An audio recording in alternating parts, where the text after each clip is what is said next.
And how does it differ from other biological aging clocks? So most clocks are based on methylation, and there's two challenges, one of which you brought up so clearly. There's a problem with getting consistent results.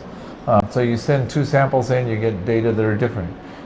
Then there's a problem between the clocks. There are all kinds of different clocks and they don't agree with each other very well. And that's really a challenge to the consumer.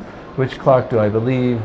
There are different kinds of clocks. It's really become a complex problem. But then the third issue is that they're not actionable. Right. You get a number back and maybe it's accurate, maybe it's not, but what are you going to do about it? And the clinics don't like that because the clinics really want to be able to show they're helping people. If they're measuring a black box number, they have no idea whether their interventions are going to change that number the next time the client comes back to the clinic. What happened was they built a clock on clinical chemistries.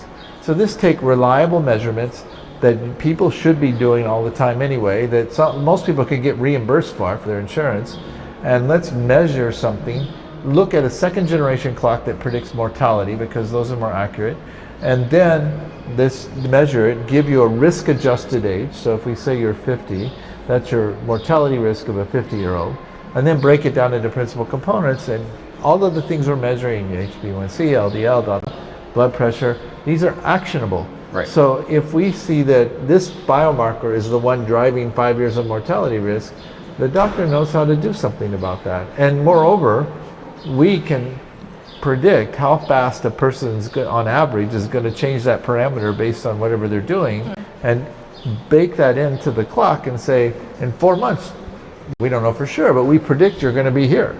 And that has a lot of appeal, I think, because then when a clinician looks at it, they understand the parameters, they can see the mortality risk coming down, and we're doing our best to fully validate that. And so then you really feel like you're helping the client can see the difference, and you keep iterating.